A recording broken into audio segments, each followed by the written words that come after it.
This is Python's Paradise. This is your host, Greg Gilbert, aka the Python Hyena, straight out of Fredericton, New Brunswick, Canada, here on November 21st, 2021. And folks, I am 4 hours ahead of my guest, and she looks a lot more stunning than me. Of course, that's not a major jump for anybody, but still. I have a cat here. It makes me look better, but he's over there with his back to me right now because, well, he knows I'll put him on camera if he gets close enough. Folks, we're celebrating the 25th anniversary of a film I saw in theaters back in 1996, The Nutty Professor.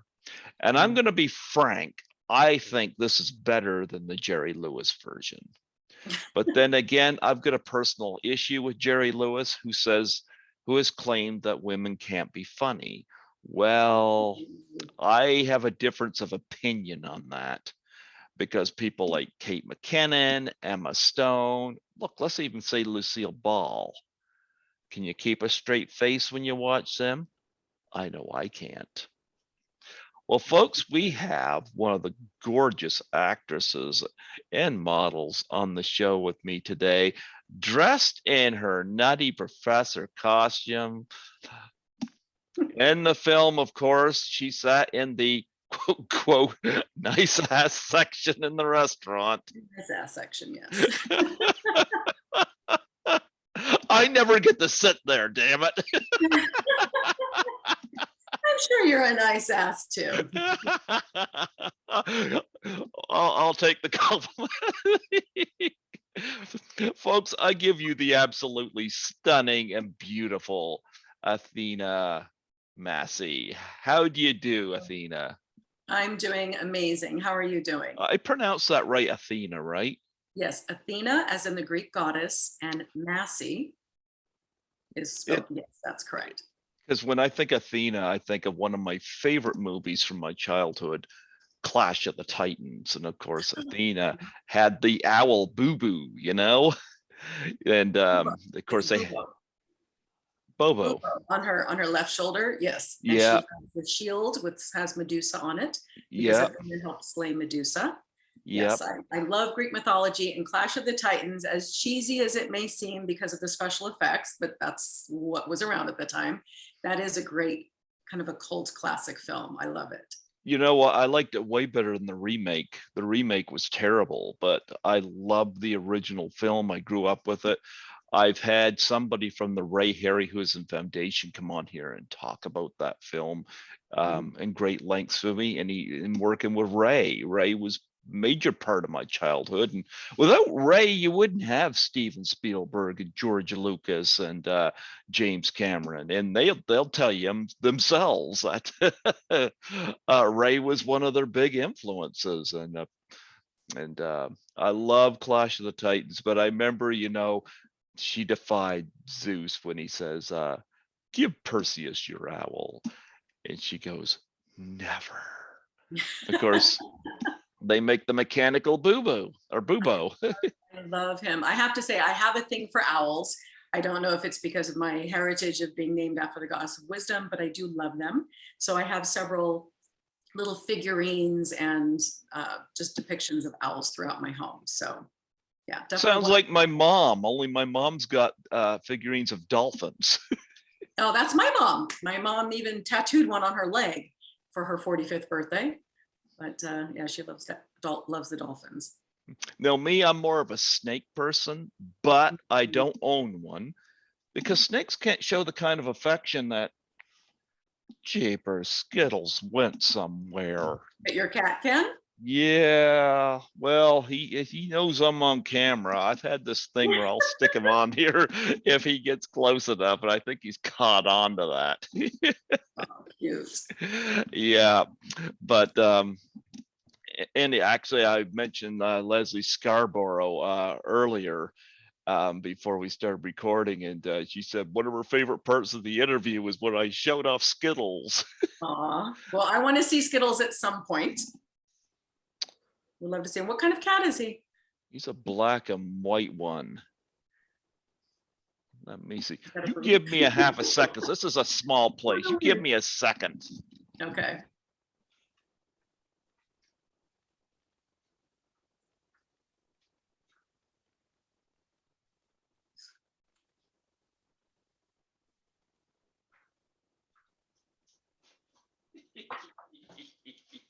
Oh, he's adorable. Hey, Skittles. See that, Skittles? She says you're adorable. Oh, cute. Yeah, he looks like he wants nothing to do with it. What'd you say? He looks What do like he you wants mean? What do you nothing mean to I'm exploiting you for hits? Look, you're living here for free. You're not paying rent. Who gets the groceries? That's so cute. Who feeds you? Got to make him earn his chow, right? Like, Skittles, you're related to the king of beasts. Shouldn't you go out and get a gazelle for me or something? Huh? Good luck with that. Yeah, Skittles says Skittles is studying he wants to get his PhD in laziness. Ah, Yeah, I think he's overstudying for it. Skittles, so cute. Athena wanted to see you. Oh, well, thank you for making an appearance, Skittles. You are absolutely adorable. See that, Skittles? She thinks you're adorable. Remember when Nancy Allen said she wanted to reach out and just squish your little face? Oh, I've worked with Nancy Allen. I love Nancy Allen. I had her on this year to talk about Dress to Kill and Carrie and stuff. And it took me about 5 years to get her. I finally made the connection, and I made a donation to her charity, We Sparks, which she started when poor Wendy Jo Sperber passed away. Mhm. And I've made donations. I don't mind helping charities. And if it gets me a connection with somebody, I'm down for it. Plus, other people get positively affected. So I don't mind that. So I finally had Nancy Allen on. Now, what did you work with her in? So we both worked on Black Scorpion. We have different episodes, so I didn't work with her on set, but in the promotions of the film, we would both go to San Diego Comic-Con, a couple of other conventions. I think one maybe at the Shrine Auditorium, downtown Los Angeles. There's another one. Where's the other one? Anyway, several promotions that we attended. One was with Adam West, the original Batman, because he was a guest star in Black Scorpion as well. And Frank Gorshin was with us. So, it's nice when you get to work with other actors. Even if we're not on camera together, we still get to work together in promoting the television series, which was also a film. I love Nancy Allen. I'm so honored to get her on here, just like I'm honored to have you on here. Well, thank you. Before we dive into and celebrate the 25th anniversary of this film, I would like to get a little bit of your background, because I know you get a background in kickboxing and martial arts and stuff. How did you get interested in acting, and was it from an early age? Walk us through that. Okay, perfect. Before we do that, though, if you happen to notice, I've got the nice cozy fire going here. And because it is the 25th anniversary, I've got us a little bottle of bubbly. Look at that. Yeah.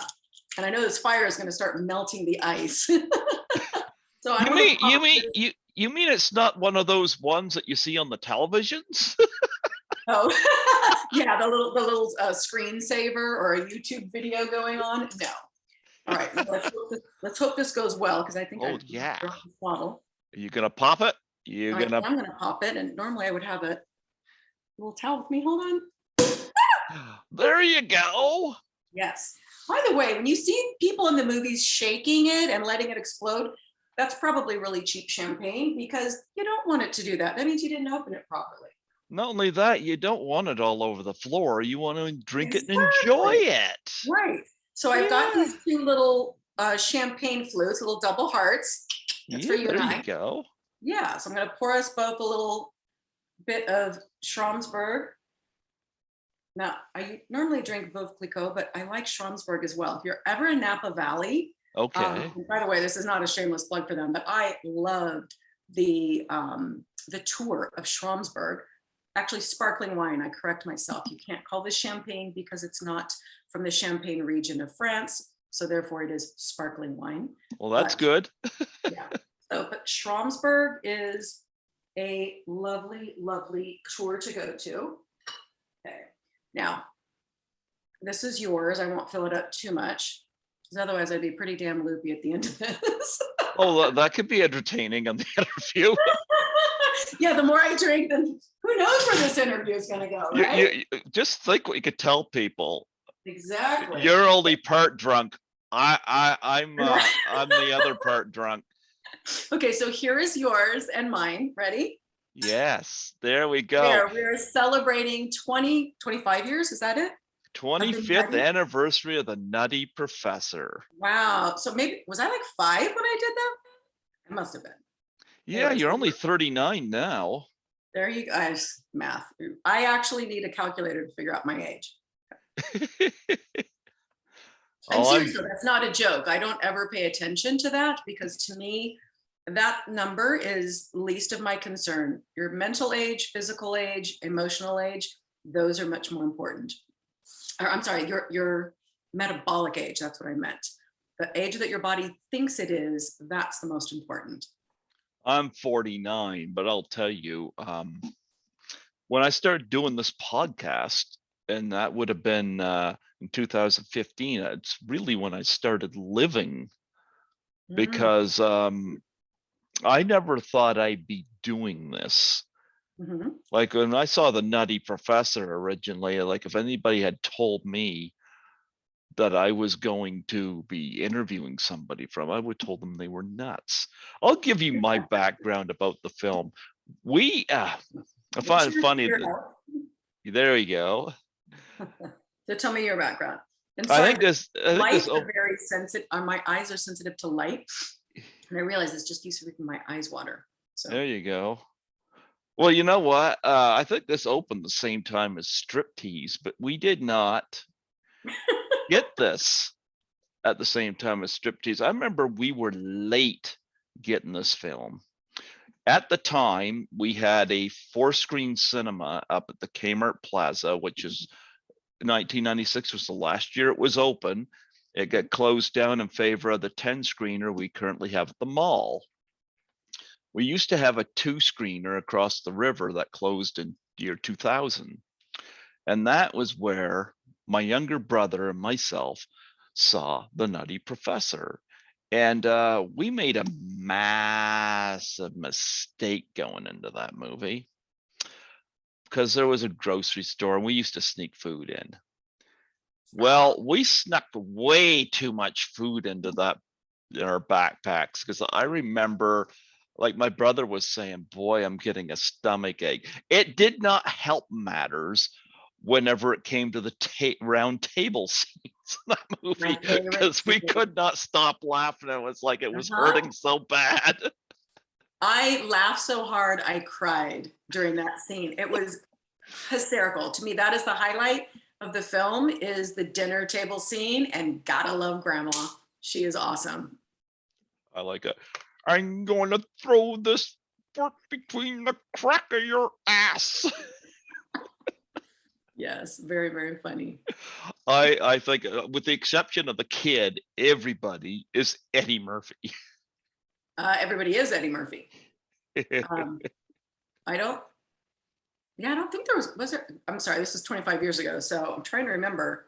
I know you played 7 different characters in the film. There might have been one, was it a brother? Was another actor? I wasn't on set that day. No, there was. I shouldn't say that day. That I'm sure took many days to film. There was little Hercules. That was not Hercules. Yeah, he was cute and adorable. Yeah, that's. I like it when he'd be putting the salt and pepper on, so when he'd do that rhythmic thing. Yeah. Oh my goodness, the dinner scene. That was painful, but in a funny way. And the dialogue around that table. This is why, like, I watched the Jerry Lewis version. Right.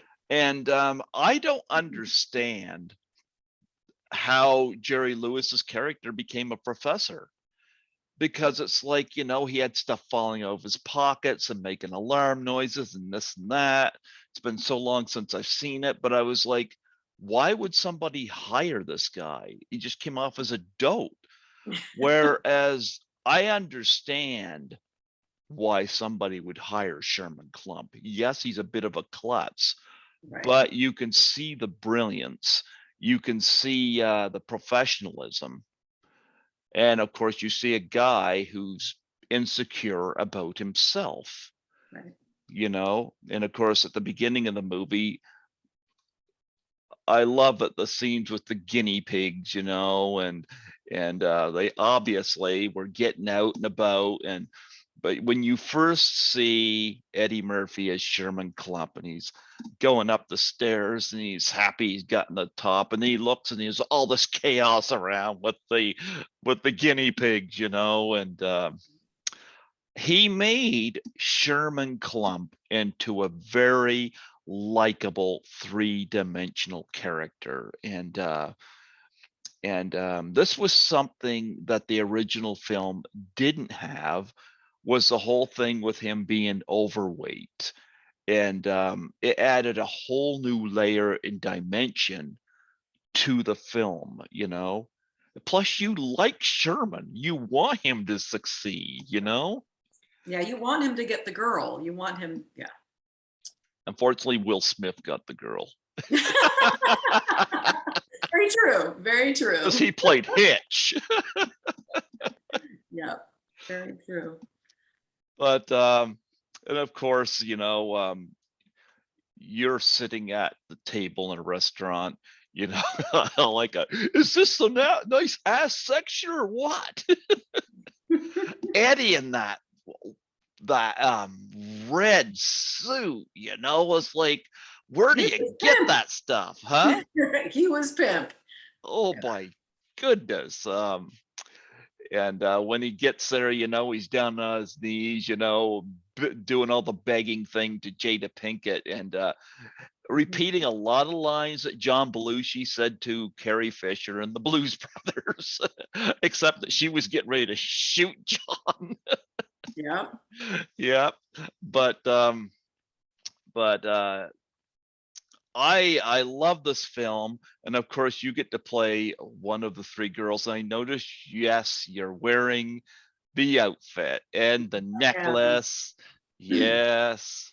So I thought it only seemed appropriate that I would wear, this is the dress and the necklace that I wore when we were shooting. In the film, it's supposed to be the Ritz-Carlton, but in reality, it was shot downtown Los Angeles in the Regal Biltmore Hotel. Mm-hmm. And by the way, if you're into architecture, I love architecture. I love that building. I was first introduced to that building when I shot a Sony hand cam commercial. Well, it had featured me, my life as a child, then a toddler, then a teenager, an adult, then a mother, also then bearing her child. But we got to shoot that Sony cam, was my first introduction to that property. Loved it. So when I got to go back to have that as the Ritz-Carlton in the Nutty Professor, it was great to just be in that rendezvous courtyard, etc. And then later, without even realizing it, I chose that as the location for my wedding when I got married several years ago. So you didn't get married to Eddie Murphy? No. And I'm no longer married to the man that I had married in that place anyway. But architecturally, it's beautiful. The rendezvous courtyard, we were there. And then I think we shot, there's a restaurant right off of that courtyard, which is where that scene was shot, where we were at the nice ass table. And yes, so I was wearing the velvet dress and this necklace. I hope it's not too distracting. It keeps catching the light. No, your face is what I'm looking at. And your face is something your ex-husband will never, ever be able to replace. I'll drink to that. You're beautiful. Thank you. Thank you. Yeah. But I gotta say, that whole sequence, you want to talk about how you got cast in the film?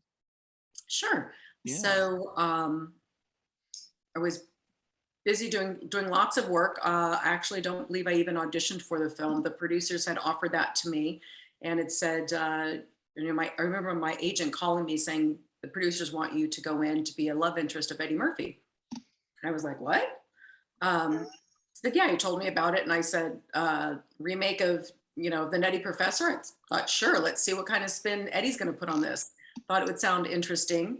Obviously, it's very, very different because you were talking about the difference of the two films. Well, Jerry Lewis, and at that time, maybe doing more of that slapstick type of comedy. Maybe that's not the right term, but his type of comedy at that time fit that era. And I don't remember it in detail because that was so many years ago. But Eddie, I think, definitely put a new and different spin because he needed to bring the film current with, what was going on in our lives at the time.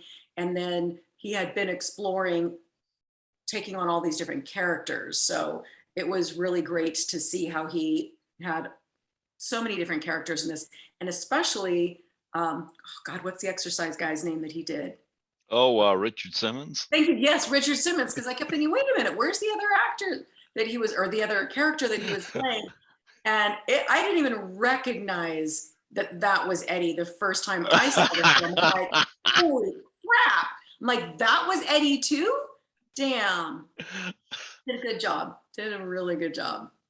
So I was so thrilled to again get to work for a Universal Studios film and to work with Tom Shadyac. That was a dream, and just to be a whole part of this. So I the like life this. that the Nutty Professor has taken on has been amazing.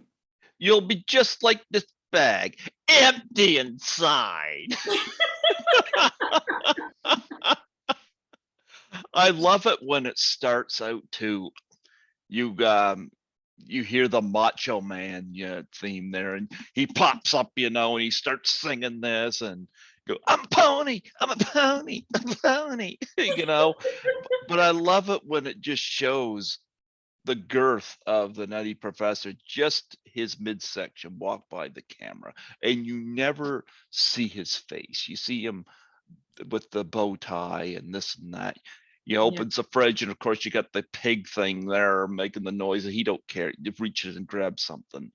Yeah. But he had such a lovable presence, and The Sherman character. yeah, Yeah. you liked Sherman. You get the feeling that his students liked him, Love him. Yeah.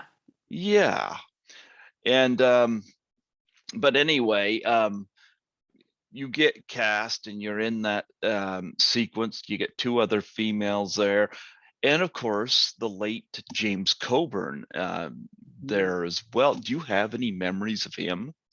Absolutely. Well, and first of all, I'll say that when I was cast in that film, this is a typical scenario for actors. Originally, I had a lot more dialogue, and because of just various situations, it gets trimmed down. Maybe you end up on the editing floor, whatever ends up happening. So I was disappointed to see that not as much dialogue as I originally had ended up in the film, but to be a part of that, and yes, to look over and see James Coburn, it was great, and he was so adorable. Yeah, he was absolutely adorable to work with. When I look back at all of the films that I've done, how many people that unfortunately have passed away that I've gotten the opportunity to work with, it's really amazing. And I appreciate it more now, being able to look back and say, wow, I worked with Adam West and Soupy Sales and just so many different actors on projects. What's the other one when I worked on, I played Elizabeth Taylor in James Dean Race with Destiny? Robert Mitchum. I believe that was the last film he had worked on. But anyway, besides, I'm sorry, I'm getting sidetracked, but to be able to work with so many people, it really hits home for me that for actors, take pictures of the people that you get to work with, because you never know what's going to happen tomorrow, 5 years, 10 years from now. And to be able to have those memories to look back on and see these great people that you got the opportunity to work with. So I'm blessed. What'd you do with Soupy Sales? I worked on Black Scorpion. It was a TV series and a film, and I played Dr. Gail Waters, a marine biologist. Then I turned into my alter ego, which is Hurricane, and he was in that kind of a fortune teller type outfit. But Yeah, I got to work with him, so that was a riot. And Frank Gershon, and just so many people. So Okay. Okay. Yeah, because I remember he had the big show there back in the day, you there know. was a So pie in the face. He was always throwing a pie in the face. And well, you know, it's funny because I'm gonna come back to that because I know one thing I was gonna ask you about is charities, and yes. I have one that I'm involved with, and I'm trying to get out the industry. And that happened after Robin Williams had passed away for suicide and depression awareness, and it's called the Doubtfire Face Challenge. And it involves you taking a pie in the face. Oh, sign me up. I'll do it. I don't know what it is. I'll do it. You'll do it? I don't, well, tell me the details, but typically, yes, I have a huge heart for charities. I'm a big believer in giving back, no matter what you can, whether it's your time, finances, your energy, your effort. So yes, if it's anything having to do with charity, sign me up. And I was just talking to my daughter the other day about Robin Williams, and she wanted to know, my daughter's 15 and a half. And she said, well, what has he done? And I said, you remember Mrs. Doubtfire and was it Jumanji? I think he Yep. had done. That's what she had remembered. I said, so many films. Hello, was it Good Morning Vietnam? Hmm. And I said, he's a brilliant, brilliant actor and comedian. And yes, it just breaks your heart to see the amount of suicide and depression and just the mental illness that so many people are affected by. So, Yeah. Robin Williams, I do know, had something going on underneath. I don't think depression was what killed him. I think there was something layered above that. ooh, this is good to know. Yep. Yeah. Sorry, we need more champagne. There you go. Actually, I'm gonna have Drink. to move this because this is getting pretty damn hot. I bet. Yes. Well, I filled the bucket up with ice. There That's what I. you go. So what's You something? know, Oh, go ahead. no, the Doubtfire challenge, you film yourself, you take a pie in the face, you nominate 3 people.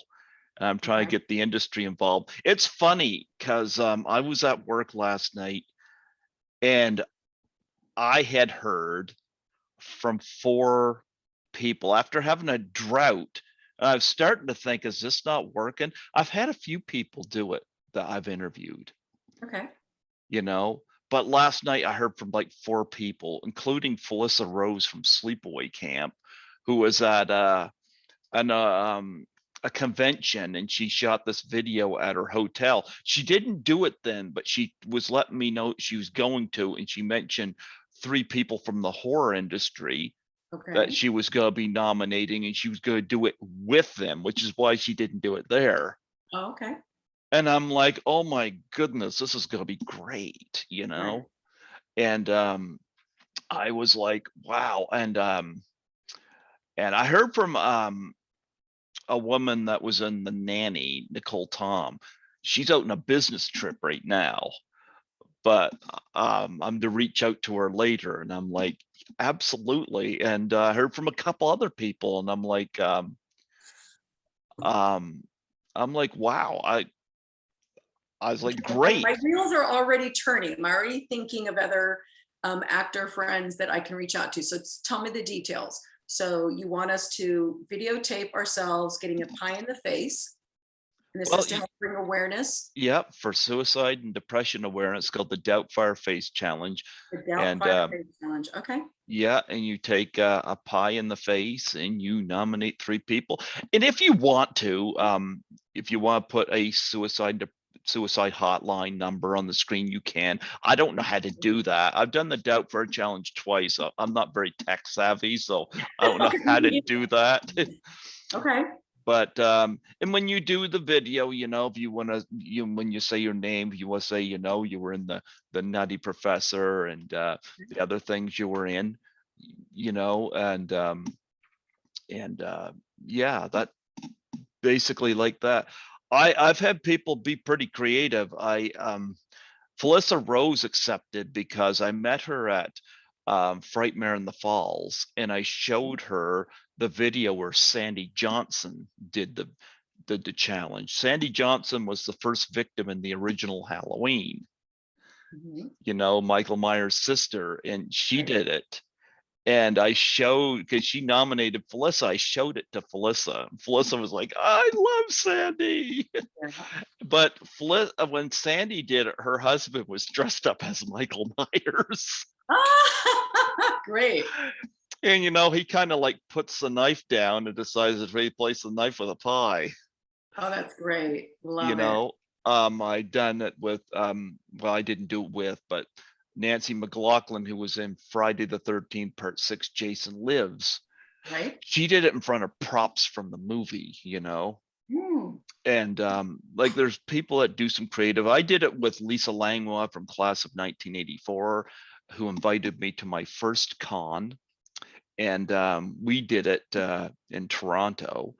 And so I've had a few takers on it, and I've got some other takers that I'm waiting on. I just heard from an actress last night. She just got done. I actually sent it to her on Cameo because I'm a co-producer on 13 Fanboy, and she's part of that. And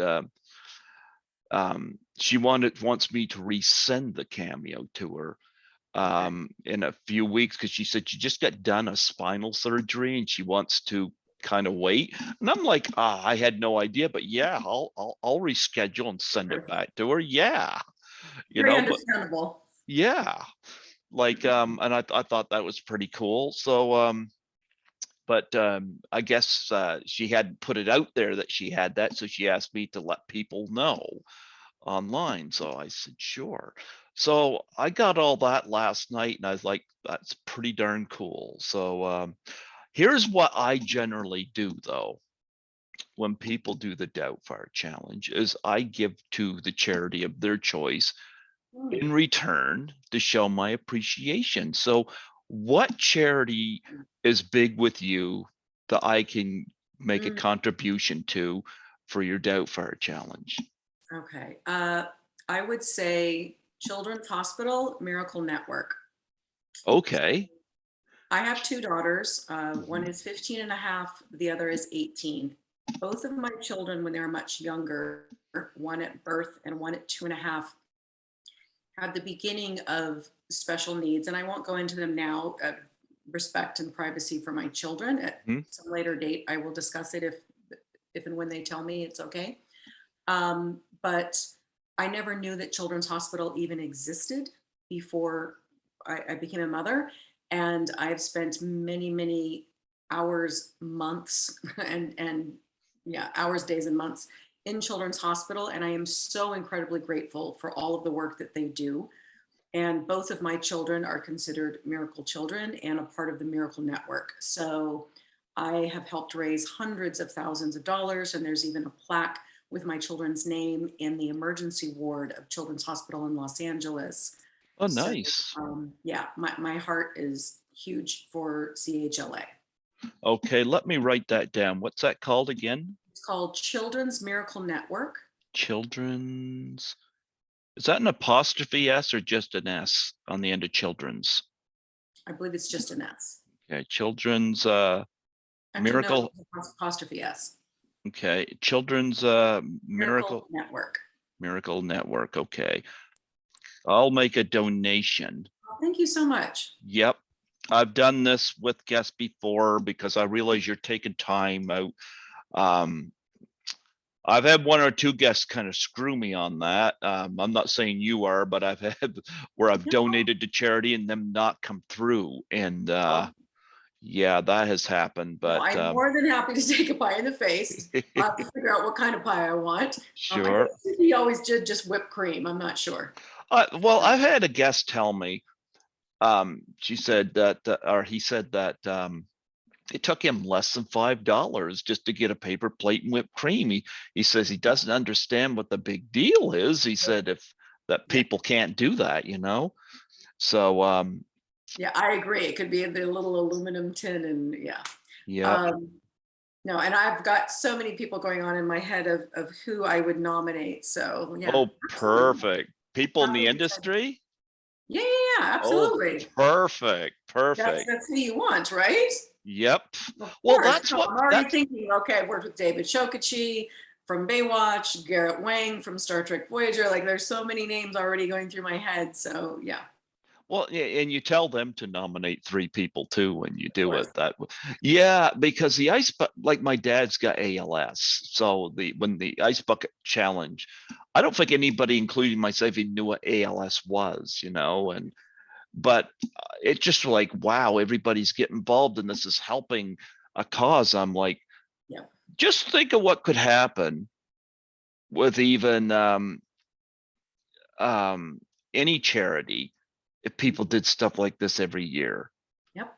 You know, I never thought about the whole trending part, people just doing it because it's trending. Right. I was naive to that, but I was like, oh, let's see what else we can do, and and I've suffered with depression in the past, not suicide, mind you, Mhm. but depression. It kind of hits you out of nowhere. And actually, I'm actually kind of doing telephone calls going alongside one of my guests who's dealing with it, because I've beaten it a couple of times, and I'm kind of just walking with her through that. So That's great of you to give back because depression is something that I don't know if there's really anybody that hasn't been touched with it at one point or another in their lives, whether it's because of the loss of a loved one, other challenges that you're going through in life, you know, divorce, getting fired from a job, just being bullied at school. There's so many things. And hello, pandemic, COVID. oh I'm sure yeah. that's like hit so many people feeling isolated and lonely. So, um, no, it's huge. So many of us. Hello, I've dealt with it. I think we've all felt, depressed at one point or another. We aren't.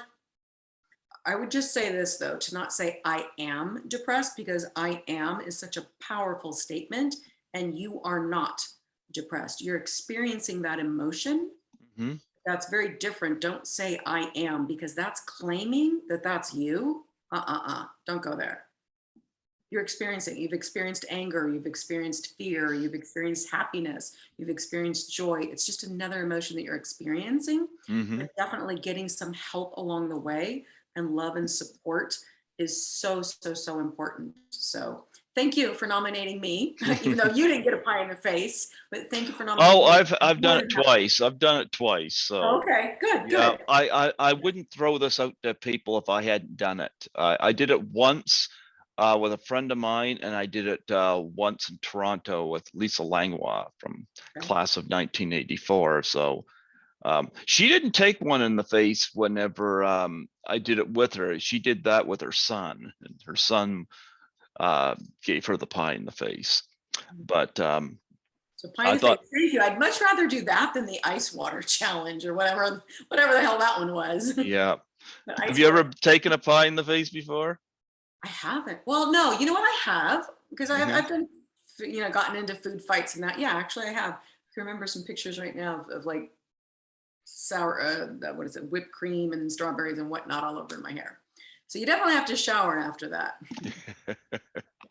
Well, you know what? I'm trying to get it out to the industry, and I remember when I first pitched it, I said one of the people I wanted to get in it was Emma Stone because I think Emma Stone's hilarious, and I Yeah. thought, well, that might be aiming high. So then I went down, yeah, and now it's kind of Hey, like, what good are low hopes? You need to aim high, right? Shoot for the stars. oh gee, Emma's hilarious. You speaking of funny women, Hmm. I can't keep a straight face watching her. Yeah. I could watch her read the phone book and I wouldn't keep a straight face. But yeah, so I've been throwing it out there, and like I said, I heard from a bunch of people last night, and I was like, wow, because I was starting to wonder, is this gonna work, and so, but there we are. So Yeah. yeah. No, So put it out there. well, I've got your charity written down here. I am going to make a donation in your honor. Thank you. Thank Yeah. you. Yeah. And yeah, I thought I'd throw that out. You brought up soup. I usually bring up charities at the end of the interview, but I was like, you brought up Soupy Sales, and I was like, So of course you thought pie in the face. Hey, let's talk about Yep. this now. Yeah. Yep. Yep. But I mean, it's funny because I brought this up to Nancy Allen too. So and she's another one I'm going to try to convince to to do this, you know. But I'm sure she will. huh? I'm sure she will. I'm sure she Yeah. will. Be happy to help you. Yeah. Oh yeah. But nonetheless, yeah, I'll make the donation. So I'm glad that got brought up, and um I think it's awesome your children are in their teens, or and I don't know how you're only 39, you know. Have your children seen the Nutty Professor? I think so. I might even own that film. Not sure. Well, you I mean you might. well, this is what's funny is as my kids, I kind of went into a hibernation when I had my children Hmm. because I am very private. Hmm. Um, I'm very protective of my children, as you should be, and I'm a single mom, so it's all on my shoulders. And um, I kind of kept a lot from them. Obviously, some of the films that I've done too aren't what you would show to, little kids, and you just kind of know that they don't. Maybe it's not cool or they don't get it, whatever. And I don't want to show them violence and other stuff that they didn't need to see yet. As I got older, then I started showing them, work that I've done. It's funny. I think my first daughter even went, or one of my daughters even went to a Star Trek convention for the first time. And when fans were asking her what they thought of, or what she thought of my work, she was like, I've never even seen it. And I thought, you know what? I better start showing them my work. So they just knew me, of course, as mom. And now they're starting to see, like, oh, mom's done a bunch of stuff. And it's been interesting. So, and I What think they did enjoy that. what did they think of the convention? I just started doing the conventions in 2017, and I'm like, wow, this is fun. What Wow. did they think of that? Well, let me ask, which convention did you go to? I was invited by Lisa Langlois because I had never traveled before. I'm 49. I had never left New Brunswick Oh, in wow. my life. And Lisa, we got talking about travel, and she asked what was stopping me. Yeah. And she invited me to assist her at Horrorama in Toronto. And I was like, I couldn't say no to that. Right. I grew up the class of 1984, I was like, yeah. So I'm the only one in my family who's ever gotten on a plane. Oh my gosh, really? Yep. And I was nervous about it until I got in the air, and I was like, this is like taking a bus in the sky. Yeah. It was actually pretty cool. And I've gone to Toronto every year except 2020. I forget what happened in 2020, why I wouldn't get out. Yeah, gee, that was the year to travel. Yeah, but I've done 3 horror ramas in Toronto, Hmm. and I did one Toronto Comic Con, Okay. and I just did Frightmare in the Falls. I love the horror cons because I just find it so communal, you Hmm. know, very communal. It's like family, even though you don't know all the people around you, you feel included. Um, and I find the guests um really get that too. I mentioned Felissa Rose from Sleepaway Camp. I'd never met anybody like her at a con before. She was on her A game all weekend, and she had the longest line. She gave everybody a hug, and did the pictures and whatnot. And I was like, wow. And of course, Dave Sheraton was there dressed as Officer Doofy from Scary Movie with a vacuum cleaner. So, I mean, stuff like that was really fun. And you go around the vendors and all of this stuff. They had the Mad Max vehicle from the original Mad Max there, and Oh, cool. it was pretty darn cool. I had fun at it. So I'd be interested to know what your daughter's experience was going to a con. So my daughter Gianna, she's my oldest, she's 18. She's Hmm. been to, I believe, three. two or three Star Trek conventions in Las Vegas, Nevada, and then one Hollywood show in Chicago, Illinois. So she's got more experience. And when she assists me, of course, like you, she was, she handles the money, keeps inventory, or I'm sorry, keeps track of the inventory, and then we'll also do the photo ops. So take the cameras for the fans that want to get a picture with you. And so she'll handle all that, which is great because she's all about numbers. She's a business major in college right now. Oh, nice. Yes. And she's very academic, and then she is like on point, very meticulous, which I love. I think she got that from me. So she handles that. And we had a great time. We traveled together. She loves it. It was really eye-opening. And I thought it was a good experience for my kids to have so that they see what it's like dealing with the public, what it's like, traveling at cons and crowds, just all of that. So it's great life experience. And she really got to see how important it is in dealing with people. And also, I think it really kind of showed her a part of me that she didn't get to see growing up, which is seeing how appreciative the fans are for the work that I've done. And that to me is always very touching. Then my youngest, Davina, she's 15 and a half now. She's been to, I believe, 2 Star Trek conventions in Las Vegas. The first one, she just hid under the table, of course, watching YouTube on her iPhone. She made like a little fort underneath my table. And she just wanted to like run around and get snacks and where's the green room? She loved finding out about that. But this last time that she went, she got to go on stage a couple of times. She is a singer, songwriter, and piano player. And there was nice. Klingon karaoke. So she did a couple of songs and had a lot of fun doing that. So were you part of the Klingon karaoke? Oh gosh, no. I've always enjoyed singing in choir at church when I was a little kid, in choir at school. Of course, I love singing in the car, blasting the music. That's totally my thing.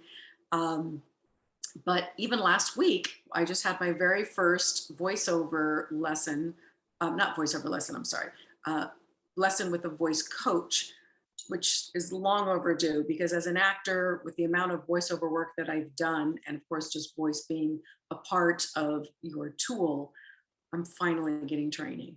A little late to that game, but hey. Well, I can't wait till you put the album out. Pardon? I can't wait till you put the album out. I don't plan on doing an album. My daughter's working on an album because she's a singer, songwriter, and piano player. So she's amazing. So with that, but me, I sing for fun. My voice training that I'm doing now is just another layer of the training that is important as an actor. And because voiceover is something that I would like to do more of, especially for these next few years while my daughter is still at home. And I want to be more, home-based. Mm-hmm. Once she starts driving and moving out, then I'll get back to traveling. And by the way, you need to do more traveling. The world is a huge place. I know. So much to explore. I work as a cleaner. That's what I do for money. So I was an essential worker through the pandemic. And I used to do these at the station. And station just opened up. I do a show on the campus radio station. But nice. When it went into lockdown, I was like, I was still working, but I had no way of doing this. And one of my guests had actually said to me, she said, if she can do Zoom, I can do Zoom. And I got this set up, and your number, I believe 130 this year. I've broken my 2017 record. So I'm very proud of that. 130 ever, or just in this year? This year. Wow, 130 in this year? This is November. Again, I'm not great at math. I'd have to break out a calculator. Wow, you are banging it out. Well, I've learned, like Lisa's taught me a lot about improving my brand. Like she said, when I went to Horrorama, she suggested I do business cards. I went and did that, and she taught me a lot about, I've come a long way since first meeting her, and I'm still in touch with her, but nonetheless, I like I get, but what, 2 weeks off a year. So I've been asked by guests if I would go to, your Monster Palousas and your Horror Hounds and Comic Cons, and I'm like baby steps, baby steps, I just started going to Toronto. So, Yeah, good for you. but I gotta say, I like it. I like it. So, Yeah. yeah, and I love. It's funny too. It's nice meeting a lot of these people from the films Yeah. and seeing them as people. Yes. You know, like like when Felissa Rose sent me that video last night. I'm aware that she's in sleepaway camp, but the same token, the way she's talking to me, because we met at Frightmare in the Falls, and she, of course, remembered me, and it was a lot more personable, and I like that. You can see them as people Yeah. instead of somebody just on a screen. It's important that you say that, because sometimes when I'm at conventions and people say, well, why aren't you in the costume? And I'm like, which costume? Because I've done so many films, worked on so many films and television shows, CD-ROM interactives, so many things that there's lots of costumes I've worn, lots of wardrobe. That costume. Yeah, so I'm like, no, I'm here as me. I am here as Athena Massey, the actress, the entertainer, the artist. And this is the chance where you get to meet the people that you've, sorry, there's like an annoying fly here. Where the hell did you come The from? fly wants some champagne. I know, I'm going to hell and fly into the fire and die. It's not going to do that. But yeah, that's when you get to really meet the person. And I like that. And Yep. unlike most actors, when I'm at conventions, I don't sit down behind the table for the whole time. Of course, sometimes you do because your feet are tired. But most of the time I'm in front of the table. I want to meet you. I want to greet you. I want to shake your hand. I'm huge on eye contact. I'm huge on that connection. And I'm really big on energy. So I want to hear your stories. How has some bit of work that I've done affected you? What did you like about it? How did that, to me, is like amazing. And yes, you ask me questions, I'll share with you my stories, but it's about that connection, that interaction. To me, that's enormous. That's why you paid the ticket to come. That's why you're paying to know that that autograph you're getting is authentic. Because by the way, I've seen people on eBay that post, here's an authentic Athena Massey autograph. And I'm like, that's not mine. I've even emailed them. I'm like, take that down. I'm Athena Massey. That's not mine. I don't sell autographs. I keep every autograph I have. Here's one thing I tell people that I meet at the cons. And I know autograph collectors are going to hate me to say this, but I'm going to say it. Personalize it. Mm-hmm. Yep. If somebody says just put your name, they're going to try to sell it. Thank you. So Yep. I'll share with you a little story. So before the internet, Mm-hmm. I'm not a dinosaur. Sorry, I totally forgot to turn off that phone. So before the internet, I had an Athena Massey fan club, when people would actually like write you a letter, put their little stamp on it and send it to you. And, I used to do newsletters that would go out each month, etc. And when people would buy an autographed headshot, I would almost always want to personalize it. When they would say, oh, no, just your signature. I'd go, okay. And I would do that, not knowing, I just assumed they didn't want my name or their name on it. Well, then I remember my very first San Diego Comic-Con that I went to. When I went to take a little walk to go to the bathroom, I go around my booth where I was signing autographs, and I see this huge booth set up. This guy is just selling thousands and thousands of photos with autographs. And I'm like, and I recognized his name, and he introduced himself anyway. And I went, yeah, I know you from the fan club. I'm like, holy crap, that's what you're doing with the photos?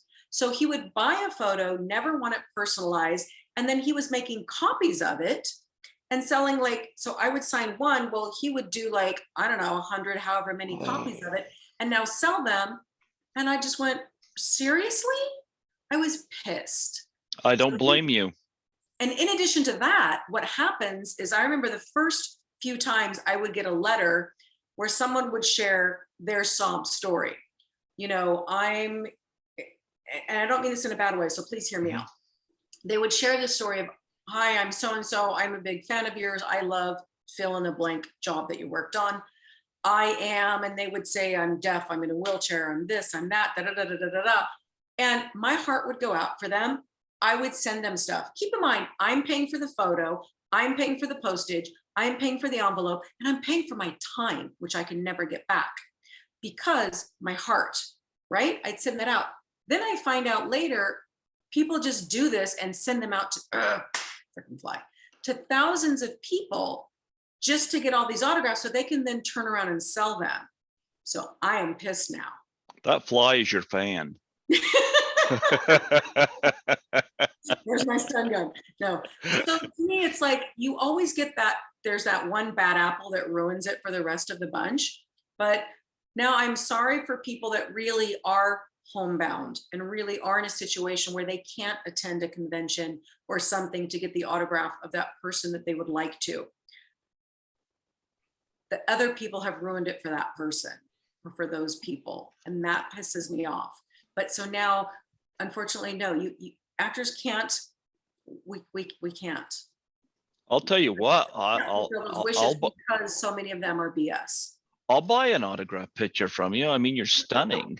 Oh, thank you. Yeah, Thank yeah. you. I have them up on my Facebook page. It is at Athena Massey Official. And there I have listed different photographs that I will, gladly sign. You just let me know which image you would like, what your address is, so that I can let you know what the postage would be. I accept payment via PayPal. Oh, perfect. Yeah, I'll buy one. Yeah, I definitely want. And then it's authentic.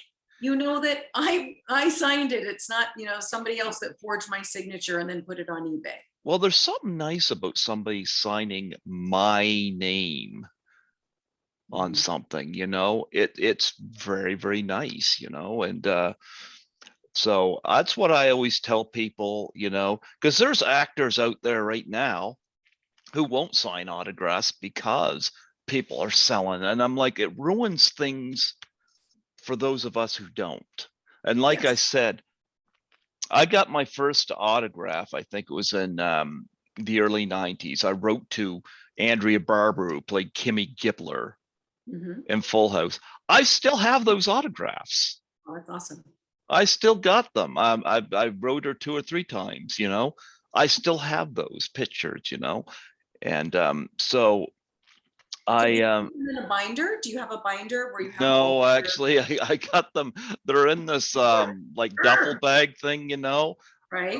I got to do something with that at some point. I have done unveiling videos on my YouTube channels when I get autographs, and I got this, and these are some photos I got, and I would show them, and yeah, Lynn Lowry, for example, who I met at Horrorama 2018 during the pandemic. She had these special things where, like, the Blu-ray for Shivers or the Crazies would come in, and she would do a package where she would sign these, and she would send a picture and a poster with it. Oh, nice. And I'm like, yeah, like, I'll do that, and then I do a little video on my phone, like, and I'd never open it before I shot the video. I would always open it because that way you see my authentic reaction, Yep. And that's always fun. I have one guest say they have so much fun watching me try to get into a package that they like double wrapped. I'll have to remember that then, and so I'll do a box and a box and a box and a box. Yeah. I keep everything I got signed, so and I've had people approach me and I'm like, no, I'm sorry. But that I will say things, because unfortunately they can deteriorate over time. So it is good to organize things maybe in some sort of a 3-ring binder that has, is it archival, some sort of archival, covering, because Uh-huh. things happen. You don't want to have issues with moisture or, insects, just whatever, because you don't want to destroy that collection. That's right. Yeah, I'm gonna have to look into that. Yeah. I will do that. Yes, absolutely. I remember back in the day when I had, when I had an Athena Massey fan club, like I said, when people would actually write in, as opposed to, everything now being electronic, people would always ask for a lip print, which I thought was very funny. So I had one pair or not one pair, one stick of kind of like a cheap, economical, I should say, an economically priced blue red lipstick. And they would send an index card. And so I would just kind of put it on and do a little lip print and send that and the autograph. So I just got a lip print autograph from somebody I've actually had on the show here, Caroline Monroe. Mhm. And she had a lip print on one. I was like, Nice. yeah, yeah. But anyway, yeah, the cons are fun. And you mentioned eye contact in this. I remember meeting John Rhys Davies from Raiders of the Lost Ark. And I've Mhm. shared this story on here before. He would always ask everybody that met him where they're from and what they do. Yep. But he did something else too when I got my picture taken with him.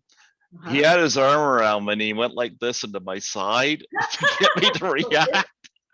He was having fun. Good. So yeah. So they are a lot of fun to do. But getting back to the Nutty Professor here, you're involved in that scene in the restaurant, of course, Mhm. and James Coburn, Larry Miller, of course, in this scene. Yep. Very underrated actor. Very funny. I love that line he gives when you first see him when Sherman's trying to squeeze into the chair, and he says, "Comfy? Can I get you anything? Coffee, juice, rack of lamb." I loved his delivery. It's great too. He was so fun to have on set. He just has just a really great energy about him. It was very funny, of course. And yeah, loved seeing him on set. Now, the other two girls that you Another were with, actor that I feel grateful to have had the chance to work with. oh yeah. I don't remember the names of the other two women that were at the table with you. Do you Um, remember? yes. So the other brunette, the gluteus minimus, that's Lisa Boyle. She Okay. and I have done several things together. And then the other one is Alexi Robinson, I believe. I know she's now teaching acting in Los Angeles. I haven't run into her since then, but yeah. So we were all like the Shermanettes, the three of us. You guys were beautiful. I remember when Eddie took you guys back to the his place there, and he shot the video, and you see you crawling across the and blowing the kisses and going So across. let me tell you about that scene. So Sure.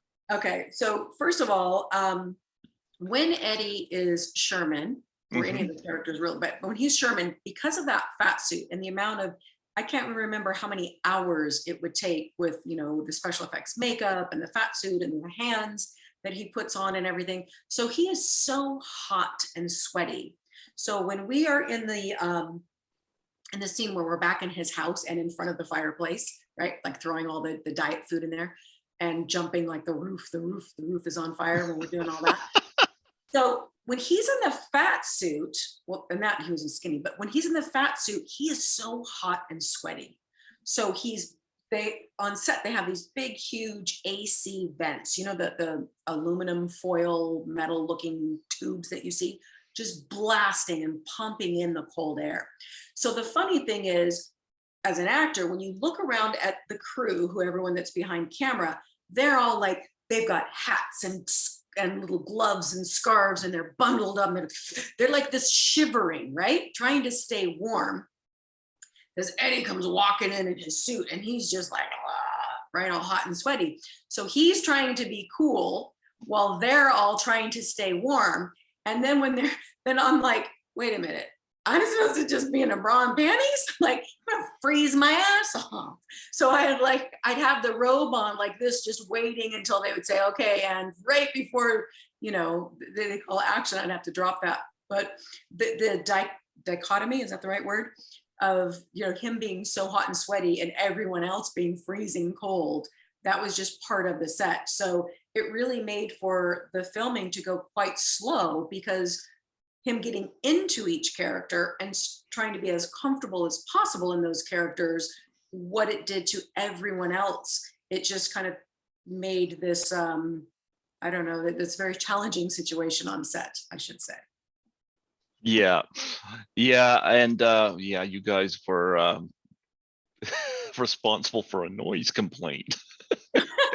Noise complaint. I love it when the following day, he's, in the morning, he hears a knock on the door, but he's in bed and he's just enjoying his sleep. But there he is, a Sherman clump with his head out of the covers, and then there's three of you are sleeping beside him. Was very, very funny. Yeah. Talk about working with Eddie Murphy. Well, before I say that, I'll say another thing on set. I remember the first time when I had walked on set, and typically you see all these directors' chairs around. There's a chair for the director, probably his or her name on it. Certain actors may have a chair with his or her name on it. And so I'm looking around, and all of a sudden I see this like triple sized director's chair. So it's funny, there was the Eddie Murphy chair for Eddie Murphy, and then there was the Sherman chair. And I was like, oh my God, that's hysterical. So, he had to have a chair for when he was this big. But it was great to see that. I'm sure it was custom made. Yeah, I wish I would have had a picture of that just to have for, scrapbook. Oh man, his performance in this was amazing, playing all those parts, and yeah, and of course Jada Pinkett was really great as love interest. They had great chemistry together. And she showed up at the apartment. Did you have any interaction with her? Well, of course, in the makeup and in the makeup trailer, we were both getting all dolled up at the same time. Yes, but of course the energy between her character and my character, of course she's angry, jealous, upset, whatever. So not the kind of receiving end you want to be on from Jada. Where she's like glaring. Yeah. No, and of course Dave Chappelle making an appearance in this as well. Yeah. I think Dave Chappelle's hilarious, and he is absolutely hilarious. Yeah, I love it there because he plays the abusive comedian, but I love it when Eddie Murphy is Buddy Love, and he gets up on stage. He says when he takes his hat off and all the dreadlocks are sticking out, goes, "I've heard jet lock, but shitlock." You're taking the comedy too far, man. Yeah. Oh, that was great. Yeah. So, and I've interviewed Saratoga Ballantyne, of course, who was in one of the dream sequences from this movie too. She was the nurse during the scene where he's being operated on. But yeah, I enjoyed this movie. I had a lot of fun with this movie when I saw it. And of course, if you want to keep the fire burning behind you, you can always throw diet food in there. And there is no diet food in my home. No diet food in your home? Well, food.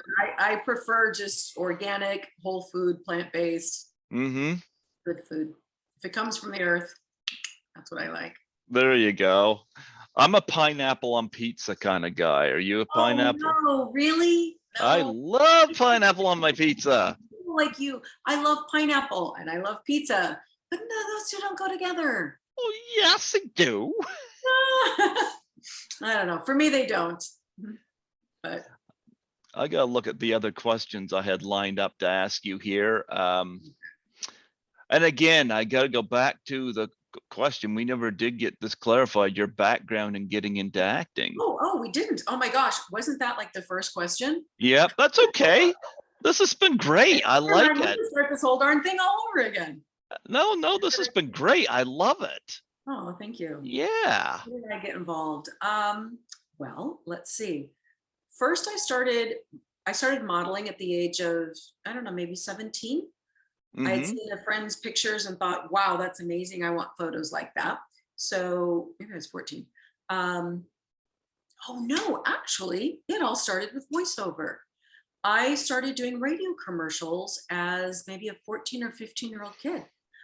At the time, Valley Girl, speaking like a Valley Girl, was popular. I So I was doing, love that film. I've done so 4 interviews from that you film. have, okay. Yep. So because I could speak like that, I Hmm. was doing radio commercials with my Valley Girl speak. You can't call it an accent, but speaking as a Valley Girl. So I was doing radio commercials for clothing stores. And then that led into me then wanting to get in front of the camera because I wanted to have photos like a friend of mine did. And then that just kind of started that whole bug. So I was first modeling, that helped transition me into commercials and music videos. From there, I went into CD-ROM interactives, film, television, and then I've always done voiceover along the way. Usually it's in conjunction with an on-camera job that I've done, or because people know me from the on-camera work that I've done. So that's kind of how it all started. Yeah. And took me a moment to go back and get these questions, but No going worries. back to the Nutty Professor, you mentioned, I'm going to screw this guy's last. Is it Tom Shadyac, the Tom director? Shadyac. So Shadyac. Tom Okay. Shadyac, yeah. Yeah, he just came off, of course, Ace Ventura: Pet Detective, and then he does this, which Yes. is a bigger film, no pun intended, and one of his best. Talk about working with him as a director. So he was great. He also did Mask, Hmm. right? With Cameron Diaz. Yeah, So he was just a sweet, sweet man. Really, just really down to earth. Very, I mean, he's just like, jeans and a t-shirt, casual guy. He's not a typical, he's not caught up in a Hollywood. Actually, he's really distanced himself from Hollywood since then. But just a really, really cool guy. Really connected with him. Actually, we really connected afterwards too. And we're supposed to go out, and then both of our careers were just busy and crazy, and we ended up never going out. But he was a really nice guy, easygoing on set. Yeah, just a pleasure to be around. absolutely. Well, what do you think about the Nutty Professor turning 25? I can't believe that 25 years ago that movie came out. Where does the time go? And what is the biggest thing you take away from your experience with this film? Hmm. Uh, the biggest residual check I ever got. Seriously, this was funny. So I would always go to my PO box and get my mail. And I remember my boyfriend at the time, we are opening things up, and I was like, "Oh, residual check," because sometimes it's like a few $100, maybe it could be $20, like it's just random, prices. And of course, it did slowly, gets whittled down over the years. And I remember I was like, "Oh, the Nutty Professor," right? Opening it up, and I was like, "Holy crap! Oh my gosh!" It was the first like biggest residual check I'd ever received. I'm like, and that's when it really dawned on me. I thought, this is work I did at that time. It was like, months ago, or, whatever. I was like, wow, the power of residuals. That's awesome. Hmm. But aside from that, and of course, I'm joking at that being the biggest, but really, it's just being a part of a Universal Studios film that, like you were just mentioning, just has this legacy, that has this life that just goes on and on and on. And for an actor or anyone to be a part of something like that that has such a life, that's always such a blessing. So Absolutely. I am grateful. I am grateful to Universal. I'm grateful to the director, the producers. I'm grateful to casting directors. I'm grateful to the work that my agents have done to help that to even be an offer for me. So And a lot of us are not big fans of remakes, but I love it when a remake comes along and actually tries. And Invasion of the Body Snatchers did it with their 1978 film, which was great. I love the remake of The Girl with the Dragon Tattoo. I thought was fantastic, and I really like The Nutty Professor. In fact, that's one of two comedic remakes that come out in '96. The Birdcage being the other one. Both had a lot of thought and care go into them, and they stand up well. In fact, I prefer um, this Nutty Professor over the Lewis one. You Well, they're know, so different though, I because know, Jerry Lewis and Eddie Murphy are just completely different actors, completely different comedians, their styles. Also, it's completely different times. The mhm. world that Jerry Lewis lived in at that time and what technology and what was popular in film, very different to the time 25 years ago when Eddie Murphy was working. And it's just so different. He was really exploring all of these different characters, the special effects. I mean, this film also couldn't be made if it weren't for the special effects artist. I mean, Let's talk hello. about Rick Baker. Oh my Yeah. goodness. I I mean, mean, that is, it wouldn't be what it is without him. I mean, yes, Eddie brings to the table what Eddie brings to the table, but really, all of the makeup, phenomenal. it's funny you Phenomenal. mentioned Valley Girl. One of the actresses in Valley Girl works at Rick Baker's studio, right? That's what she does today, So um, Rick Baker has always done some impressive makeup effect, and this looks very convincing. Yes. Yeah, yeah. Did you hear the Eddie Murphy laugh a lot on set? No, because actually, when I was working, he wasn't on set very often because, Oh, first of all, if he's not on camera, he's not on set. A stand-in would be in his place, and then only at the last minute is he going to show up. So most of the time, when I was working, he's not on set. If you didn't okay. see him on screen, I think there's that scene where we are in it's the rendezvous courtyard of the Biltmore Hotel, which they call the Ritz Carlton. But when you see us, coming out of the bathroom or whatever, when we're with him, and I have a photo of that actually, then of course he's there. But aside from that, it would usually be the stand-in or not on camera. Then yeah, he's not there. Okay.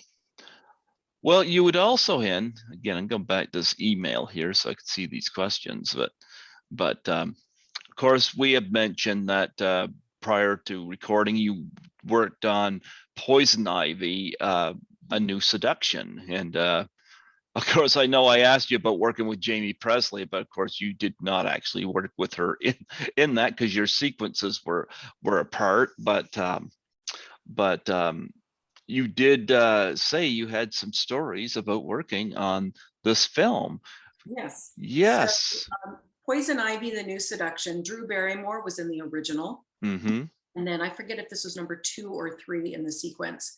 But originally, the producers and casting director were considering me for the lead, and they're going back and forth with my agent over all the details. And then, because of course, when you're considering someone, you're also considering all the other co-stars because you're putting together this puzzle, this visual puzzle. And they ended up going in a different direction, obviously. And then when they hired Jamie Presley to play the lead, then my agent and I were like, okay, so we're on to the next thing. And when they came back and said, but we really want to work with Athena Massey, we want to offer her, a cameo, these, 2 days. Well, my agent was a little miffed at the time. So he's like, well, then we're going to ask for a lot of money. And I'm like, go for it, go for it. And he asked for so much money. It was, I can't tell you how many times above what my normal day rate would be at that time, but he got it.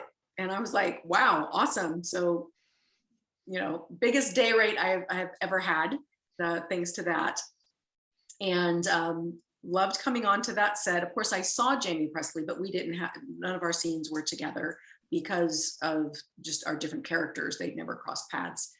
But the funny thing is, there was to my character, I play a housekeeper, which by the way, I was a housekeeper for a hotel once years ago. So I had a little bit of that experience to draw upon. But my character as the housekeeper ends up having an affair with the pool boy. Mhm. And when we're shooting the coverage, of I don't know, them kissing, making out, whatever you want to say. So there's that. Then there's a break because the camera has to, change positions and lighting and all of that. And so that actor goes off to go to the bathroom, freshen up, whatever he wanted to do. And we're getting ready now to do the coverage of the love scene. And they're calling him to set and he's not showing up. And then they're calling him again and he's not showing up. And we're all sitting around waiting for him. You've got camera, lighting, crew, all of this. And it's, I don't know, we've been shooting for 12, 16 hours. It's a long day. Everybody's tired. They want to go home. And I'm sitting there and I look out the window because there's the director and the camera and everything outside of a window looking in. And I went, hold on, do you even see him in this shot? And the director's like, no, this is you. This is the close up on you. And I'm like, all right, then we don't need him. Let's just shoot this. And they go, but don't you want the actor to work with? And I was like, I don't need him. Let's just shoot it. Let's get it going. Come on. Everybody wants to go home. And he goes, okay, let's roll. And so we shoot the scene. Everything's great. Right then, all of a sudden, the actor shows up on set. He's being escorted in because everybody's looking for him. Like, where the hell is this guy? He comes running in. He's like, I'm here. I'm here. And then right then the director goes, and that's a wrap. And the guy's like, what? And I go, yeah, we're done. He goes, what do you mean you're done? I go, we're done. He goes, but I had a love scene with you. I go, yeah, it was good. I go, but I didn't need you. And he goes, what? And I go, yeah, I didn't need you. I'm a professional. Oh my goodness, he missed out on a love scene with you. Biggest career mistake. I don't know where he went. But he missed out on that. Uh-oh. Uh-oh. Yeah. Oh well, big career mistake. It's all smoke and mirrors. What you see on film is not what you really see on film. And I can't even tell, there was another film, well, actually, I won't say the name of this film. There was another film I did where my co-star, unfortunately, was going through a lot of challenges with some heavy drugs. Uh-huh. So we had really done the whole film. If you did not see him on camera with me in a 2-shot or something, then he wasn't there. There was an entire film that I did where literally my eye line was a blue tape, a piece of blue painter's tape, and I would direct all my scenes and to no one. I didn't even have a human being to work with. So just sharing that, not to, and this is why I won't say the film or the actor that I work with, but a lot of times what you're seeing is a hell of a lot more acting than what you realize you're seeing. Like doing a love scene and the person's not there, doing entire scenes, almost an entire film, and not even having your co-star there because they're so mentally checked out or even physically checked out or for whatever reasons. But a lot of the times they're not even there. One of the questions I had lined up here was what your approach to nudity in film was. I hear various things to that with response to that.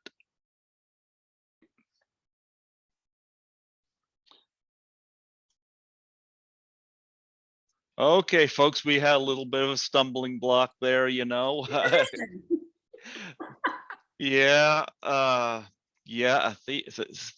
Athena is back with us, and but happy to have you back. And yeah, gotta plug your laptop in. So every time I do one of these, which and I'm kind of new to Zoom, as I'm sure a lot of people are, I'm always looking at one way I can get a little better. So today's lesson was plug in the laptop.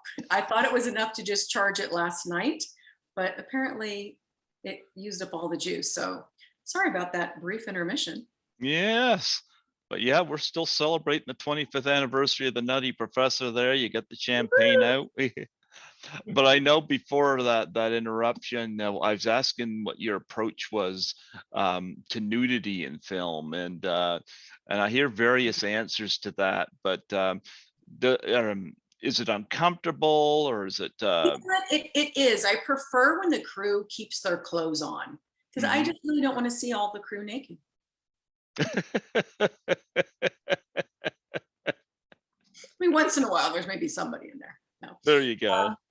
No nudity. Well, I will say this: when growing up, my mom's always been very liberal, very open-minded. She's an ex-hippie, so I just kind of grew up being comfortable being naked. You know, we would sit around in our bras and panties, or I lay out naked and sunbathe. That's my favorite way to get vitamin D. I love lying in the sun nude. I would study scripts going to the nude beach here in Malibu. So to me, just being kind of like an old hippie kid, that's just normal. When it comes to film though, yes, I'm very comfortable, maybe not so much now, but very comfortable when it calls for that. Obviously, if you're gonna have to take a shower or a bath or there's an intimate scene, then of course it makes sense. But again, things aren't always what they seem. Just like in a fight scene, when you see that I'm punching someone, I'm not really punching them, right? It's part of the smoke and mirrors. The same with the nudity. Things aren't always what it seems to be, because if everyone's done their job well, it looks like whatever the action was supposed to take place looks real. That means we've done our job. You mentioned fight scenes. Now you got a background in martial arts and such. See, that fly is texting you. That's that fly. That fly is doing that. You should turn that off, huh? I'm so sorry. Okay, 2 things I learned. Well, I had set the camera up because I wanted to get maybe like my own version of this. Yeah. Call it B-roll. And then I never hit play when you started, so I'll just turn it off now. See, it's a fly that did it. Damn fly. That's that fly. It's definitely the fly. That fly wants some champagne. Yeah, no, it's all for me. So let's go back to stunts because I absolutely love that.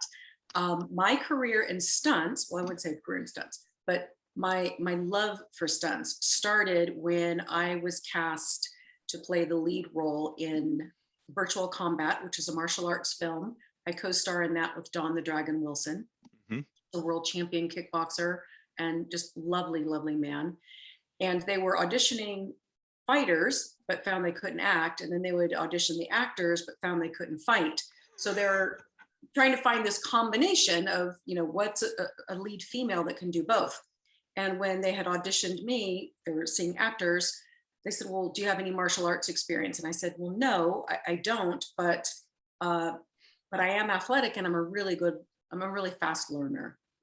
So they said, no problem. They put me with their fight coordinator. His name is Art Camacho, which by the way, has gone on to be a wonderful director and does lots of films. So I love him. Big kiss to you, Art. And so I remember being in this little studio on a Saturday, and Art was walking me through all these steps very slowly, really working on form, kind of putting this little choreography together just to kind of see how I would do with fighting. And it was fun. It was exciting. And then when he held up this big mat, and he said, all right, I want you to kick this. And I said, okay. So I kicked it. He fell on the floor. And I was like, oh my gosh, I'm so sorry, because I just knocked him on his ass. And he goes, that's okay. It's okay. He goes, I didn't realize you were that strong. And I said, oh, I'm sorry. You told me to kick it. So I kicked it. And from that point on, I was just in love with it. I loved the workout. I loved training in boxing, kickboxing, Muay Thai, Savate, and Krav Maga, especially Krav Maga. And I loved it for the workout. I love it for the mental challenge. I like to always be learning something new. But also that was something where I felt comfortable, because as a girl, I used to take dance classes, ballet, hip hop, whatever kind of dance. And I always felt like an elephant amongst a bunch of gazelles. I couldn't follow the routines. If I was spinning or in a different direction, I was like, oh my God, where did everybody go? I don't know. I'm like a girl that can't dance. I just don't get it. And I would always feel so frustrated. But when it comes to martial arts, thank you. This is my version of dance. Teach me some sort of self-defense, some sort of just this kind of choreography and routine I loved. So I'm grateful for Virtual Combat to give me that opportunity to open up that whole world for me. I've had a few stunt people on here before, and for women, I've had Lisa Hoyle on here, Jean Couture. Um, not sure if you're familiar with them, but they've been on here. They do a lot of stunt work. Um, the only stunt work I do is going to work. That's a stunt in itself. But have you ever gotten injured doing a stunt on the film? Yes, absolutely. There was actually a Mervyn's commercial that I was cast for a while back for one of their sales. And because I'm a fast runner, I actually I set a high school record when I Mhm. was in high school in running as a sprinter, and then I broke my own record. So I'm fast. I'm a fast runner. Mervyn's had hired me in this particular commercial. It was supposed to be me, or actually, it was all these track stars. And at that time, the world's fastest running man, his name was Daryl. I forget his last name. And so in this shot, it was all these track stars, and they're running the track, and he's smoking everybody. But then you see me in my little Mervyn's outfit running as fast as I can, and I fly past him, and smoke is literally like coming off of my ankles because I'm running so fast, and I'm like waving, to the paparazzi to get to that Mervyn sale. Well, during the 2 days that we shot, because I would have to run over and over and over, and I'm not in proper running shoes like he and the other track stars are. I'm not in proper running clothing like the other runners are. I'm in Mervyn's clothes. I'm in like culottes, like a red culotte with a red vest and a white. They wanted me looking like a soccer mom. And then the shoes that I'm in have almost like this plastic, hard plastic bottom with Mhm. no traction whatsoever. And then I've got these little metal, they look kind of like T-balls because that held something that emitted the smoke that was coming from my heels. So here I've got to run as fast as I can past all of them. Of course, they're running a little slower than they normally would. But to do that over and over and over, my injury was very interesting. I actually bruised from the inside out because I looked Wow. because I started my legs started cramping and hurting, and when I looked down, I saw this like little bruise on my quads. And I thought, well, that's weird. Like I didn't bump into anything, nothing hit me. And Hmm. Carol had even said to me, he's like, "You're bruising." He goes, "You're exerting too much." Because again, I wasn't a trained athlete, so I probably wasn't warmed up enough. I probably wasn't pacing myself. I'm just an excited actress, like doing my job, running. And I was like, I can do this. I can do this. And my mind could do it, but my body was like, you got to slow this down a bit. And that bruise throughout the day kept growing and growing, and it got to the point where it was about this big. And I was looking down like, oh my God, it hurt. And I kept pushing and pushing and pushing myself. Again, clearly not a trained athlete. Hmm. And got to the point where I couldn't even walk. And the shoot was supposed to be done that day, and it wasn't. We ended up, the director says, "Is there any way you can come back tomorrow? Because we really need to get this footage." And I said, okay. And I remember even Daryl saying, he goes, "I wouldn't run." He goes, "I wouldn't run." But the professional in me, the professional actress, not the athlete, because obviously I'm not a professional athlete, was thinking, I've got to get this done. It's not just me, it's the director, it's the producers, it's catering, it's transportation, it's lighting, it's sound, it's all of these people's jobs. And to me, the ultimate is I have to get this job done. So I did get it done. I did cause damage to myself. Um, so did I get hurt? Yeah. And I've gotten hurt on some other things, but most of the time, considering the amount of stunts that I've done, Hmm. I'm really amazed. Other than that, I really haven't. I don't think I've really experienced like a bad injury, because safety on set is huge. It's so important. There's always safety meetings, no matter what kind of fire explosives we deal with, and that there's certain protocols that are put in place to keep everyone safe. But as we know, sometimes shit happens. Yeah. You're also listed, of course, as being involved with the Larry Sanders Show as well. Do you want to talk about your involvement with that?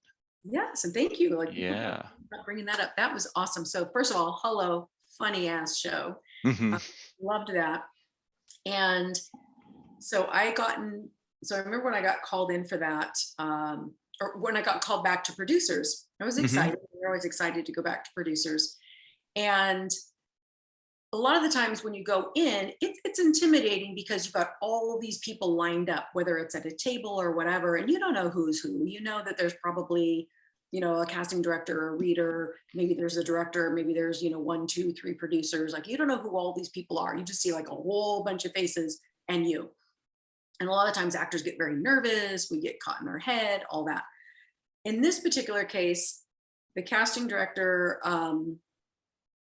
he or whoever calls me into the room, they open up the door.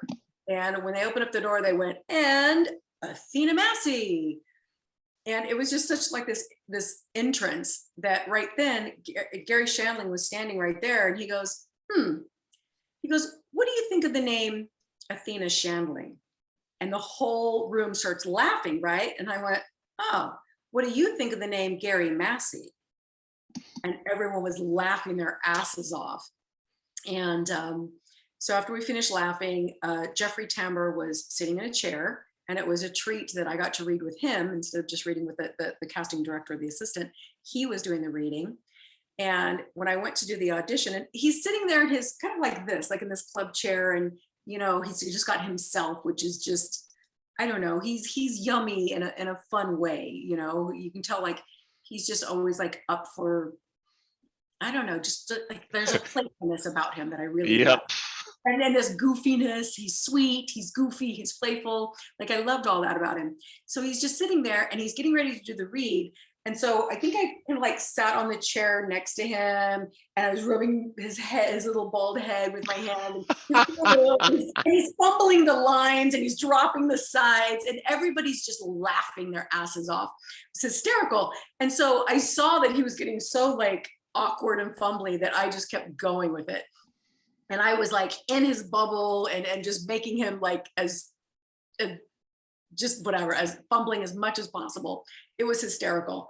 And obviously I booked the role. And I think even Jeffrey Tambor used that example in his acting classes because he taught acting classes for years, I believe at the Beverly Hills Playhouse. I don't know if he still does, but I found out through some other actors, they said, oh my gosh, Jeffrey brings up that example in his acting class all the time as an example to us actors that when you make a choice, go for it. Because that's what I did when I made that choice of, oh, he's falling apart and fumbling. I'm just going to invade his space and just make him fumble and melt and just be as awkward and clumsy as possible. So it was a lot of fun. Definitely a lot of fun. So Hank a Hunk of Burnin' Love, I got to play the part of one of his birthday surprises. Oh, that would be a birthday surprise. Yeah, they Yeah. were fun to work with. You've done a lot of television here, and is there anything that like what were your greatest? Like I could mention a lot of shows here, but that are listed on IMDb. What's two or three that stand out to you in terms of uh, memorable experiences? Mhm. Well, being a part of Seinfeld was great because my gosh, that was on air for 9 years, and Hmm. Jerry Seinfeld is an amazing comedian. That whole ensemble, that cast is just phenomenal. Everybody is just so spot on. That was the first and only time when I felt that I had just walked into my television set. Hmm. Now, keep in mind, this is when people, they weren't Netflixing things yet. It was always, here's your physical TV, and you would tune into your TV on a regular basis to consume, to consume the sitcoms and whatnot that you were watching. So when I walked on set, normally as an actor, you're seeing here's fellow actors, here's a set, like this is like you going to work, right? You see the, I don't know, what is that room where you get water? I don't know, whatever. So you're seeing your normal scenario. So for me, that's normally the same. But in this case, I was like, oh my gosh, that's Kramer. So I was seeing the characters, not fellow actors. So it was that kind of energetic experience, I guess I would say. Hmm. Um, that was great. Working on Star Trek Voyager was another huge one for me. Again, because of the life that the entire Star Trek franchise has. Um, I mean, that there's such a huge world of Star Trek, from the original series to Voyager, Deep Space Nine, and on and on and on. So to be a part of that at the time was exciting, but I didn't really grasp the magnitude of it until I started going to Star Trek conventions and seeing, wow, how many millions of people your performance can affect, and for years and years and years. So being able to be a part of certain shows like that is huge. Yeah, absolutely. Yeah, you get to work with Kate Mildrew, Jerry Ryan. You, Belana Torres, yep. yeah, so many people. Yeah. Wow. Yeah. Yeah, Star Trek. I mean, that was before I was born, Star Trek, when it came out, and it's amazing the life that has had, and the cosplay. Yes. Um, Going back to your daughter, that must have been an eye opener. The amount of cosplay at one of those. Well, that at the Star Trek conventions, I have to say, because I did do Comic Conway. That was a convention that I did in Arkansas one year. And of course, there's lots of cosplay and it's awesome. And they'd asked me to be a judge, which was great. I love seeing the effort and the creativity that people put into their costumes. But a Star Trek convention, that's a whole nother ballpark. When you see these people, and especially the ones that every day they come in a new and different costume, that alone for me is such a delight. I'm happy to be there just to see all of the different characters that are going to be paraded in front of my table. It's amazing. People that know how to speak Klingon, whole nother language I've not been exposed to, but the amount of costumes, and to see entire families that have their costumes that all go together, to see people that bring their dog that is in a different costume each day. Really, really amazing. So it's fun. It's a lot of fun. Well, you know what? Here's a question I ask everybody: is what's the most unique thing you've ever been asked to sign? A skull. Ah, A skull. I was at the Comic Conway, I think. Let me really think about it. That's the first one that pops to my mind. Again, when I was at Comic Conway in Arkansas, um, one of the girls there, and I forget her name. She was great. She would come over to my table every day, and she brought over this big, not a real skull. It's, I'm sure, made of plaster, but this white skull. And she said, "I want you to sign the skull." And I was like, wow. I've signed many photographs, of course, and posters, index cards, etc. I thought, I don't think I've ever signed a skull. So that was beautiful. I think I might have put a photo of that on social media, but I think that was probably, yeah, probably the most different or unique object that I've ever signed. well, you know what? I always have fun at those things, and of course, it was wonderful, wonderful having you come on here today, celebrating 25 years of the Nutty Professor. Wow, 25 years since I sat in that theater with my brother and we were getting overstuffed. Were you channeling your inner Sherman? Yeah, my inner sheriff. I thought it was funny. I think this was released the same time as Striptease. It's like two films that couldn't be any more alike. You know that I auditioned for that one as well. Oh yeah? Yes. It's funny because I remember after that, the casting director had pulled me aside and he said, "Listen, I just want you to know that you're not going to get a call back." And I went, "What?" Like, no one ever tells you that. That was just interesting. And he goes, "I just want you to know because you did a really, really good job.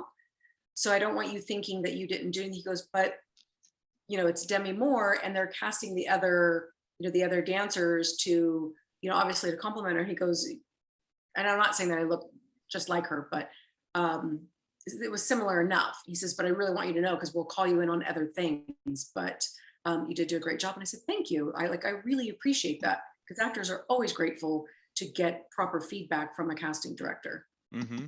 So, but yeah, I remember that film well, and she did a great job in that, by the way. So, She, but yes, very, very different she films. won the Razzie. But no, I saw both Striptease and I saw Nutty Professor that year. We got Striptease on its original release, but Nutty Professor, for some strange reason, we were late getting that. And I don't get it, because it was a big release, So, but I'm glad I got to see it. It was one of my favorite film experiences that year. So I had a lot of fun with that. You got anything else you want to plug and promote on here? You talk about your webpage and where Well, people can interact. absolutely. So you can definitely find me on social media. On Twitter, you can find me at Ms. Athena Massey. That's MS Athena Massey. And on Instagram and Facebook, you can find me at Athena Massey Official. And my health and wellness business is athenamassey.arbonne.com. So please, I encourage you all to like, follow, give me comments. I love connecting with fans. That's why I go to conventions, because I love to connect, to hear what you guys have to say, to be able to just have that interaction. Yes. And thank you so much for inviting me on this. You've been an absolute delight. I don't know about you making me drink your share of the champagne as well as my own. Thanks for sitting and having a nice little cozy chat by the fire. And With a fly. with a fly, yeah. Actually, he's gone now, but and I'm happy to be able to put on my original Nutty Professor dress and necklace. I haven't worn this in years, like 25 right? years. Well, Yeah. you look great. And of course, I'm going to make a donation to the Children's Miracle Network. I got that written down here. I'm going to make that donation, and you do the Doubtfire Face challenge. I will do the Mrs. Doubtfire. It's Mrs. Doubtfire Face challenge, right? It's a Doubtfire Face challenge, and you Okay. take a pie in the face. Yeah. Yep. Which flavor should I get? Lots of whipped cream, I'm assuming you want, right? Sure. It makes more mess, right? Yep. Okay, I'm excited. Maybe I'll have to come up with something fun and creative. I'll have my kids help me with that. Yeah. I'll let you know when I make the donation, and yeah, I'll look into that. And yeah, it was fun having you on here. I'd love to have you back sometime in the It's been a delight. yeah, this was a lot of fun, and see what else that you're gonna be working on. What do you have coming up? So, like I mentioned, right now I've been finally getting proper voice training or voice Mm-hmm. coaching, and just starting to get set up with that so that I can do more voiceover. And now that my daughter's a little older and becoming a little more independent, then things will open up so that I can go beyond just doing local hire work. You voice work, but you got a face that needs to be seen. Thank you. I've been hiding. You know what? The biggest and most important role of my life has been having and raising my children. Mm-hmm. So that's absolutely been my biggest focus. But I do miss being in front of the camera and working on great shows. I mean, sometimes it's not always, so enjoyable, but most of the time, my film and television experience with great creators has been amazing. So definitely want to be doing more of that. So I'm looking at a few different things. Well, you've been in hiding, but the fly has not. The fly has not. Well, this has been a lot of fun. Thank you so much for blessing my Sunday afternoon. Would have been your Sunday morning, my Sunday afternoon, and celebrating the Nutty Professor. Yeah, 25 years. I can't believe it. 5 years, yeah. Yeah, and you're 39. Is that how old I am now? Mm-hmm. Look, that's how I got through school. Do you think I studied? Well, thank you so much. It's been an absolute pleasure. I'm happy to have you. And I hope that your subscribers enjoy this. and I look forward to seeing the fun comments. Well, before I let you go, would you mind doing a plug for my show? Oh, of course. Yeah, just state your name and say you're listening to Greg Gilbert on Python's Paradise. Hello, everyone. This is Athena Massey, and you are listening to Greg Gilbert's Python Paradise.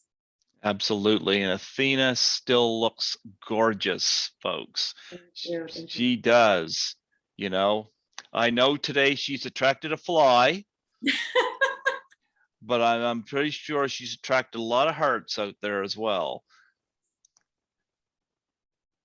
And she's going to drink to the Nutty Professor's 25th anniversary. And hopefully you don't get too much of a buzz on, but it might spare you for the annoyance of the fly if you get too much. You have to send me your address, because I will send you an autographed headshot and this little cork as a memory of our time together. Oh, really? Oh, that'd be awesome. Like that. So yes. Oh, yeah, sign the cork too when you do. I will. I've actually, when I Yeah. bought this house that I'm living in now, Uh-huh. I saved every wine cork and champagne cork to just kind of show the memories that have been shared and the people that, you know, I've had in my home and things like that. So this will be the only sparkling wine cork that will actually not remain in my home. I will send this off to you.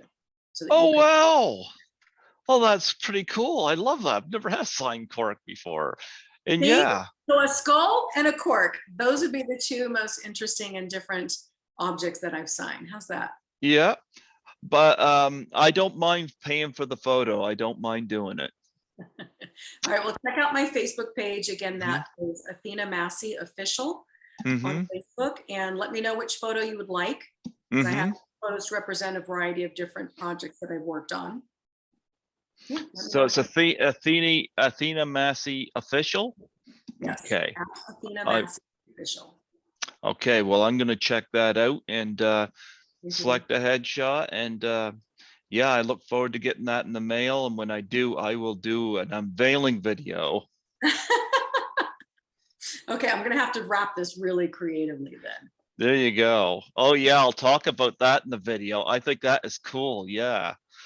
Nope, I look forward to it. Thank you so much for coming on here today. This has been a lot of fun. You've been well worth having on here today. This has been wonderful. I'm sorry about that little intermission glitch. You know what? It happens. And you're not the first one, you know? So I'm just glad there's a pause on here and we can resume. I'm not skilled in the editing department, but you know what? I've had people tell me they love the authenticity, you know?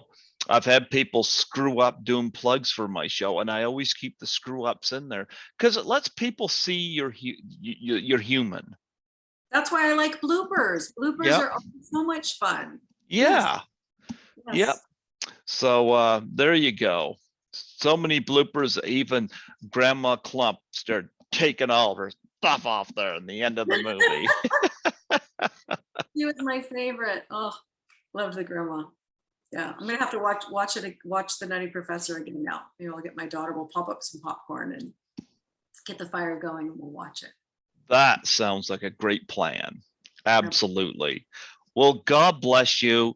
Thank you so much for allowing me the honor.